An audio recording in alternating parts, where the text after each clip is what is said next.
이번 시간에는 대한민국 국명의 유래에 대해서 살펴보도록 하겠습니다. 교재를 함께 보실까요? 우리나라의 이름은 대한민국 또는 한국이고, 우리 민족은 한민족, 우리가 살고 있는 땅은 한반도, 우리 글자는 한글, 우리 전통 의상은 한복, 우리 음식은 한식, 우리 고유의 집은 한옥, 우리 전통 의학은 한의학이라고 하죠.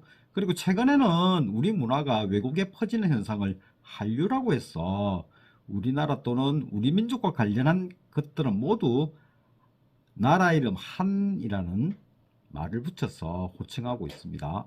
참고로 한강은 한자로 이 한강이라 쓰는데 이게 지금 그 중국 한족 할 때 그 한자죠. 그래서 중국 사람이 자기네 강이라고도 하는 걸 제가 어디서 본 것도 같은데요. 한강은 우리나라 대표 강인 만큼 한자로도 그 한민족 할 때 그 한자를 써가지고 한강이라고 하면 더 좋았을 텐데 좀 아쉽습니다. 그런데 한강이 오래전부터 한자로 이 한강 이거 이렇게 쓰여 있던 만큼 지금 당장 뭐 고칠 수는 없는 것 같습니다. 우리나라 이름이 왜 한국인지, 우리나라 또는 우리 민족과 한이라는 말과 어떤 관계가 있는지, 한이라는 말에는 어떤 뜻이 담겨 있는지 대해서 알고 있는 사람은 적습니다. 저도 사실 잘 몰라가지고 조금 연구를 해봤습니다. 반면에 중국은 언제부터 중국이라고 했는지, 그 뜻은 뭐 세계 중심국가라는 것인지, 이거는 뭐 중국 사람은 물론이고 세계적으로도 알만한 사람들은 다 알고 있거든요. 중국과 관련해서 제가 그 중국 그 역사학자가 적은 책을 봤더니요, 과거에 그 춘추 전국시대 때 예컨대 이제 주나라가 이제 그 종주국이고 주변에 제후국들이 있었거든요. 그래서 어, 그 제후국들이 주변에 있고 주나라는 중간에 있습니다. 그래서 과거에 주나라 시대 때만 해도 주나라가 중국이고 주변 국가와 차별해서 그렇게 불렀던 것이 점점 이제 지금 이제 그 중국은 엄청나게 크지 않습니까? 과거에는 주나라가 중국이었는데 어느 순간에는 조금 더 커진 저기 황하강 유역의 지역을 중국이라다가 점점 이제 양쯔강까지도 중국이 되고, 그리고 지금 현재는 티벳이나 뭐 내몽골, 신장, 위구르 이런 쪽까지도 다 중국이라고 하면서 중국이 점점 커져가고 있다고 중국 학자가 그렇게 적은 걸 제가 본 적이 있습니다. 일본도 언제부터 중국이라고 했는지, 그리고 뭐 그 뜻은 해 뜨는 나라라 뭐 이런 뜻이라는 것을 뭐 일본 사람은 물론이고 세계적으로도 알만한 사람들은 다 알고 있는데요. 참고로 제가 어떤 책에서 봤더니 백제가 과거에 일본이라 불렸다. 그리고 백제가 망하고 난 다음에 실제로 그 백제가 망하고 난 다음에 그 외나라가 국호를 갖다가 일본으로 바꿨거든요. 그래서 과거에는 원래는 뭐 백제가 일본이었는데 그 이름을 갖다가 지금 일본에서 그 이름을 쓰고 있다. 뭐 이런 이야기도 제가 본 적은 있습니다. 아마도 웬만한 나라들은 그 나라 사람들이 자기 나라 이름이 언제부터 그렇게 불렸고 그 뜻은 무엇인지에 대해서 잘 알고 있을 것으로 보이는데요. 세계적으로 웬만한 나라 중에 하나가 우리나라 아닙니까? 근데 우리나라 사람들은 왜 우리나라 이름이 한국인지에 대해서 잘 모르고 있는 것 같습니다. 뭐 저도 과거 마찬가지였고요. 대한민국이란 국명은 우리나라 헌법에도 거듭해서 나오거든요. 법학과 크게 이제 관련되는 게 부동산 경영학과 여러분들 아니겠습니까? 그래서 여러분들이 교양적으로도 알고 계셔야 할 것 같아서 중간고사 끝나고 첫 수업은 지금 첫 수업인데 중간고사 끝나고 조금 쉬어가는 의미에서 대한민국 국명의 유래에 관해서 함께 살펴보도록 하겠습니다. 우리나라 헌법은 1948년 7월 17일 제정될 때부터 그 명칭이 대한민국 헌법입니다. 1988년도에 개정된 현재 사용되고 있는 대한민국 헌법은 전문에서 유구한 역사와 전통에 빛나는 우리 대한국민은 3.1운동으로 건립된 대한민국 임시정부의 법통과 불이한 건 4.19 민주이념을 개성하고 라고 되어 있거든요. 그리고 제1조에서는 1항 대한민국은 민주공화국이다. 제2항 대한민국의 주권은 국민에게 있고 모든 권력은 국민으로부터 나온다. 제2조 대한민국의 국민이 되는 조건은 법률로 정한다. 제3조 대한민국의 영토는 한반도와 그 부속도서로 한다. 이 한반도 한자 나왔죠 또. 제4조 대한민국은 통일을 지향하고 자유민주적 기본질서에 입각한 평화적 통일정책을 수립하고 이를 추진한다. 제5조 대한민국은 국제평화의 유지에 노력하고 침략적 전쟁을 부인한다 라고 규정해서 우리나라가 대한민국인 것을 딱 못 받고 있습니다. 그리고 다음으로 보실 내용은 주로 나무위키, 인터넷 나무위키가 있거든요. 백과사전 같은 건데요. 여기서 이제 발췌한 내용입니다. 8.15 광복 이후에 열린 1948년의 재헌국회에서 우리나라 공명에 대해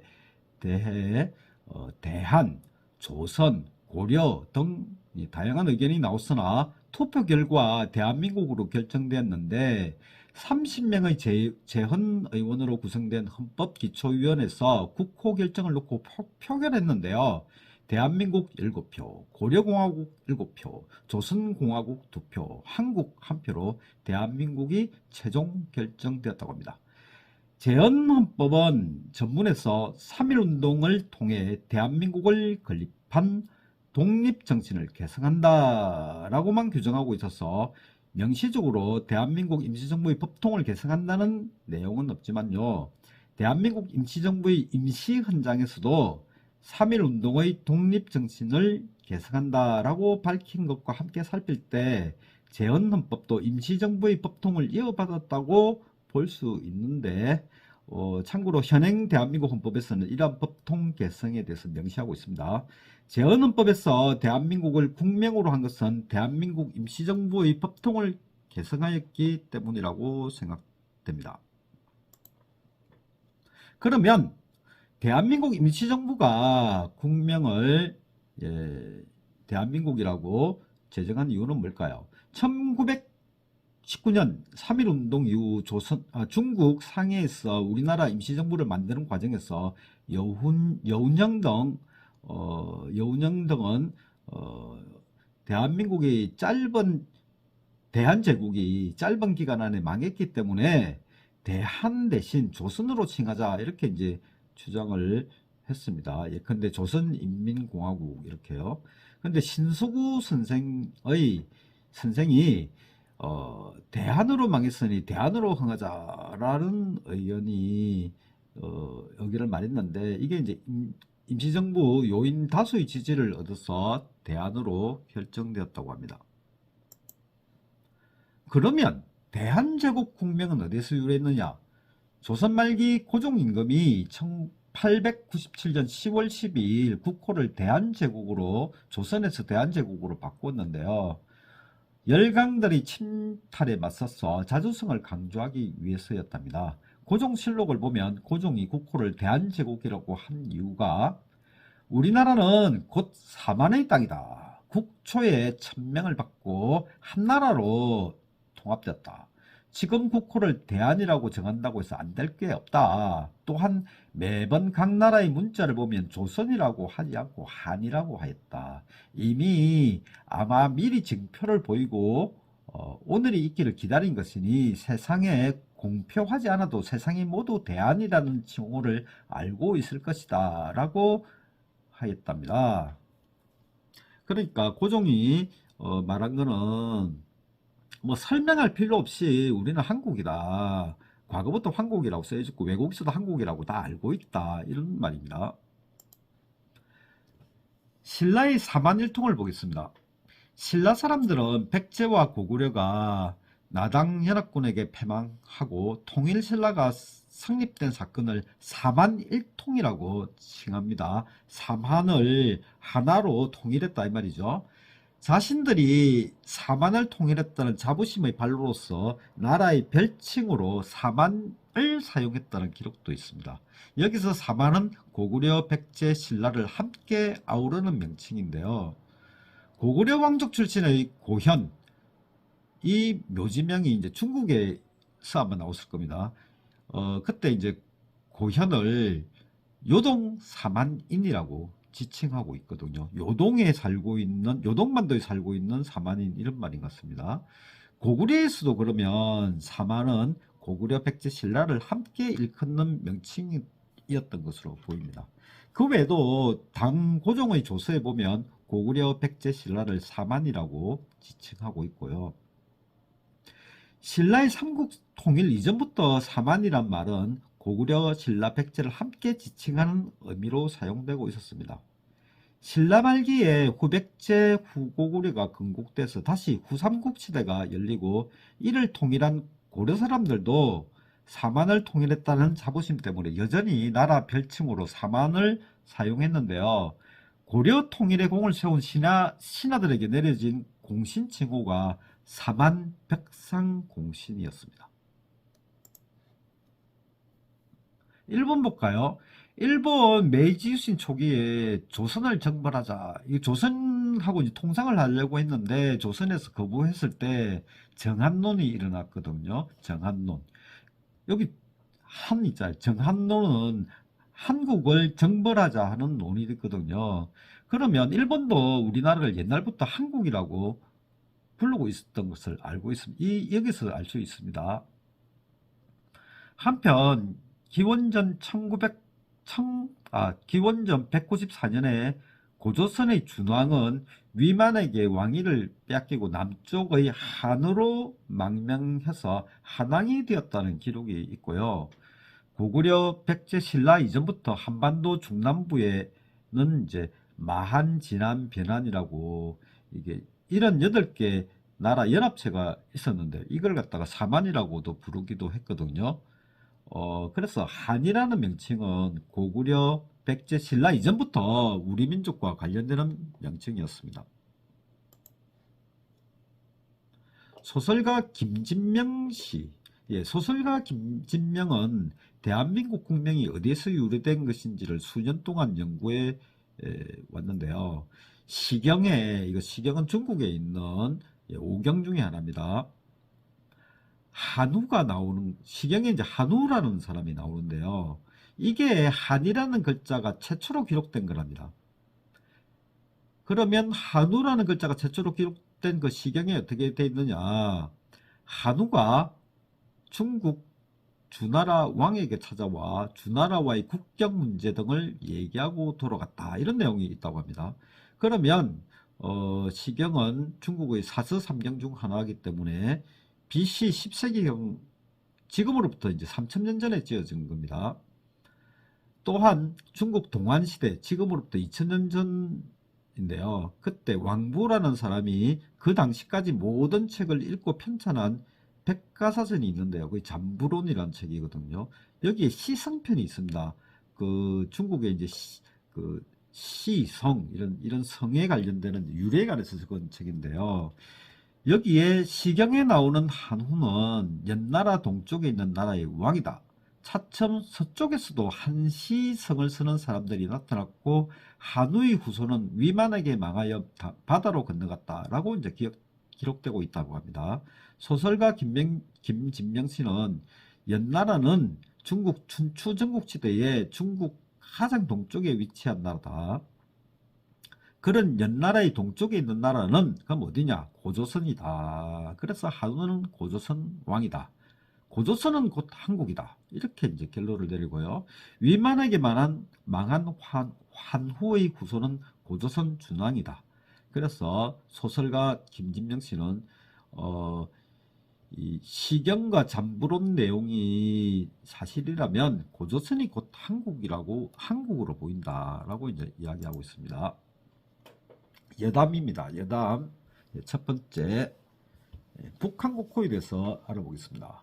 우리나라는 대한민국이라는 국호를 사용하는 반면에 북한은 조선민주주의 인민공화국이라는 기나긴 국호를 사용하고 있는데요.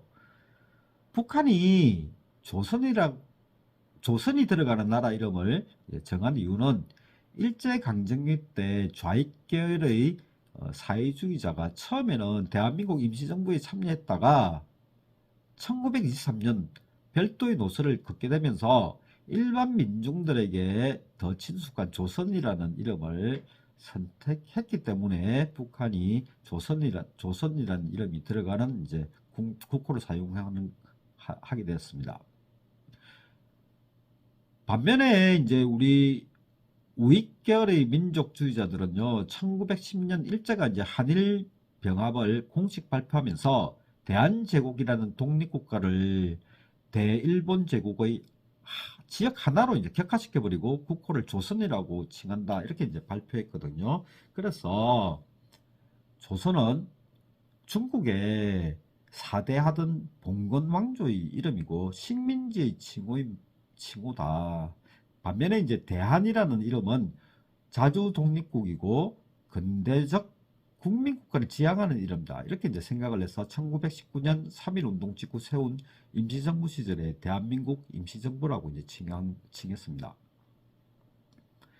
나라 이름만 보면 우리나라보다도 북한이 훨씬 조선을 중요시할 것 같지만 북한은 조선을 인민을 수탈한 봉건 왕조라고 보면서 아주 이제 경외시합니다. 아주 나쁘게 보는 거죠. 다 무시하고요.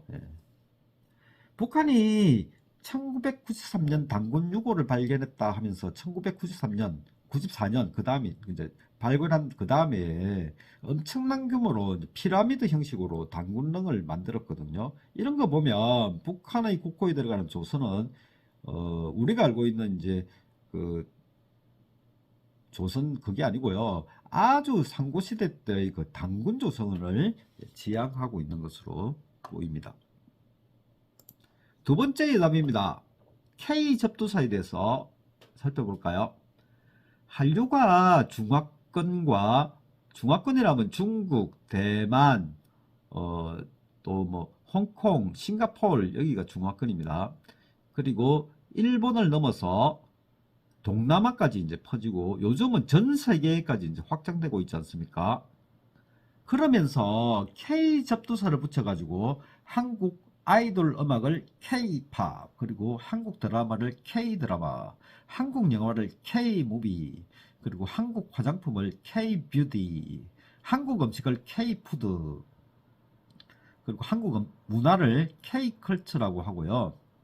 심지어는 한국의 모든 게 유행하다 보니까요. K-everything 이라는 말까지 널리 사용되고 있습니다. 이런 한국 문화의 유행을 이제 불허한 다른 국가들도 자기 나라 문화도 이제 해외에서 널리 퍼지게 하려고 중국은 C팝, 그리고 베트남은 비엣팝이라는 단어를 사용하고 있고요. 태국, 대만, 그리고 튀르키예는 옛날에 터키라고 불리던 나라가 튀르키예라고 이제 이름 바꿨습니다. 이 세 나라는 모두 T팝이라는 단어를 사용하고 있기도 합니다. 참고로 일본에 J팝이 있거든요.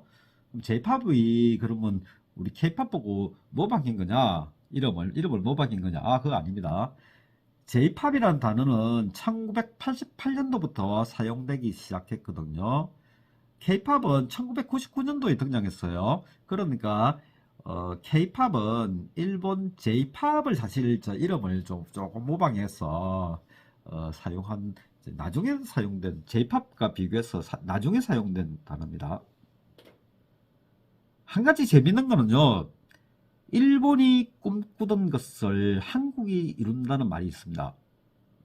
일본 사람들이 J-팝의 세계화를 먼저 꿈꿨지만 이를 현실로 이룬 것은 한국의 K-팝이죠. K-팝, K-드라마, K-무비를 선두로 해가지고 K-컬처는 물론이고 K-접두사만 붙이면 요즘 막 세계적인 관심을 끌고 있습니다. 그래서 K-에브리띵의 시대가 되었습니다. K 접두사와 관련해서 어, 이런 말이 있어요. 원래 한국의 영어 표기는 이 C로 시작한 코레아였는데 일제강점기에 일본이 재팬의 J보다 코리아의 그 C가 알파벳상 C가 앞서잖아요.